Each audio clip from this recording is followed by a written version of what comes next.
So, as you've no doubt seen, Bitcoin has recently surpassed a milestone in value, one Bitcoin now being equal to 10,000 US dollars, 11,000 as of the time of recording this. Now, naturally, a private independent currency which is impossible to centralize due to its subsistence within a blockchain absolutely terrifies both statists and corporatists alike. And no better example of this can be illustrated than in this recent story of former chief executive of World Bank calling for cryptocurrency to be outlawed. That's probably the best part about this whole thing, watching the statists and the corporatists tremble in fear over a currency which they didn't even know the first thing about and mocked people for investing in, only to find that it getting off the ground basically gives their rule an expiration date, which simultaneously makes the people who didn't know better feel redeemed in both being able to say, "I told you so," and watching their wallets become fatter than they could have ever imagined.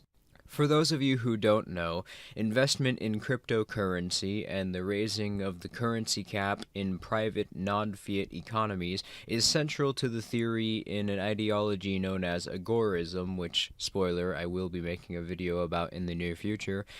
Essentially, the use of a private non-fiat currency to rival the state's fiat currency. Since the state can't compete, the state will naturally be invalidated. So effectively, cryptocurrency is a means to abolish the state in a libertarian manner through competition, and you do not need to be an anarchist in order to contribute to the counter-economy. Not only that, but it is beneficial to you regardless of your political ideology. Oh, feds, you better get ready, 'cause being a demand-driven currency, getting it off the ground was the hard part. The counter-economy is coming, and it is going to fuck your shit up. So let's continue on with this World Bank crony, shall we? The former chief economist of World Bank wants Bitcoin banned. Oh, I bet he does. Bitcoin is successful only because of its potential for circumvention and the lack of oversight. So, in other words, Bitcoin is successful because it's a currency which doesn't function under the centrally controlled model, and you advocate for a centrally controlled currency.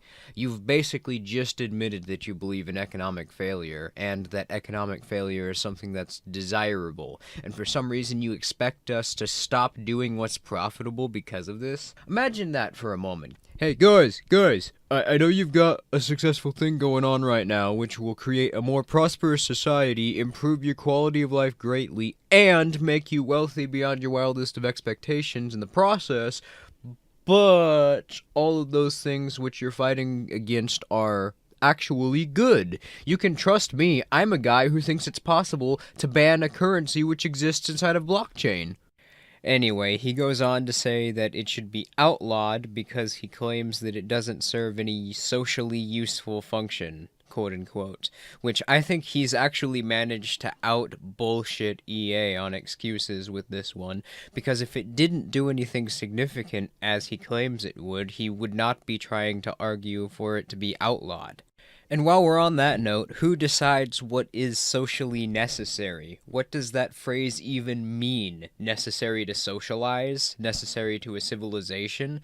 No matter the case, he's unintentionally just exposed everyone to the statist mentality. The state does not ban things for the benefit of a society. They ban things on the subjective whim of the legislators. They can unironically propose something be banned for being quote-unquote socially unnecessary, which of course, taken to its logical conclusion on that train of thought, nothing can be legal because there is nothing that is socially necessary, not even socializing itself. But moving on, a video comes with this article, so let's check the full clip out. If Bitcoin were to be regulated, could it be viable? I'm just going to stop you right there. Firstly, Bitcoin is clearly viable, as we can see with the fact that it's now being taken by most online shopping sites such as Steam, and it's an actual value-based currency driven by demand. Secondly, it really shows me how little mainstream economists who talk about it actually understand Bitcoin, because the very first thing anyone who's ever used cryptocurrency learns simply by setting up a wallet is that your wallet and all exchanges that occur inside of your wallet occur inside of an encrypted blockchain system, meaning that the exchange is entirely private between only the individuals involved in that exchange of money, making regulation a literal impossibility. Look at one of the main functions of government is to create currency. So, by your own admission, the government has no purpose, because you're sitting here saying that the government's main purpose is to create a currency as you're discussing a private, self-sustaining counter-economic network with a currency outside of the state's control. Logically following this line of reasoning, either the state has no practical purpose to function, or the state's only purpose is to try and monopolize every service by regulating it and taking it over. Hint, it's all of the above. Bitcoin is successful only because of its potential for circumvention, lack of oversight. So it seems to me it ought to be outlawed. It doesn't serve any socially useful function. Wait, so his reason for wanting to outlaw cryptocurrency is because it challenges the rule of the state? Well, you can get fucked. We ought to just go back to what we always have had. A debt-based currency monopolized by the state through the use of a private central bank? Yeah, no. I'll continue getting rich off my bitcoins, though, thank you very much. And this is just a bubble, as several of your commentators have already pointed out. It's a bubble that's... Oh, for the love of God, not this again! No, Bitcoin is not in a bubble. The value of cryptocurrency will always be proportionate to the network it subsists in. The reason Bitcoin is increasing so much in value is because the network of trade and investors is increasing, and they're being attracted by the fact that it was increasing before they started investing. A period of growth does not always equal a bubble. Charles Mackay, 1841. Talks about our peculiar follies in the behavioral component that makes for these bubbles, whether it's 1637 and tulip bulbs, 1840 rose. Bring up the chart here.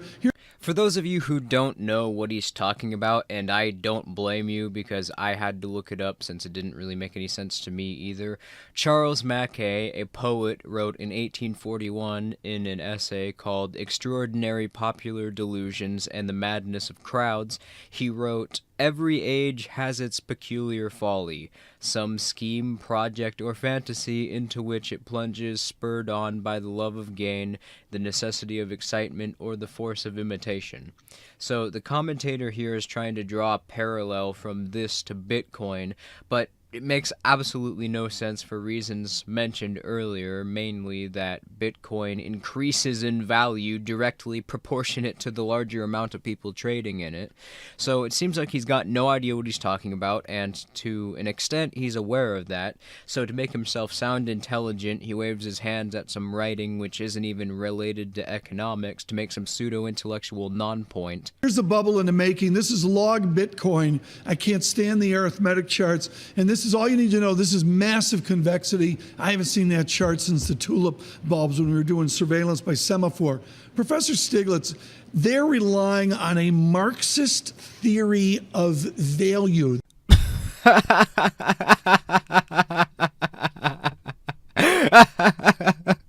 How many levels of economic illiteracy can you get to? Do you even know what a theory of value is?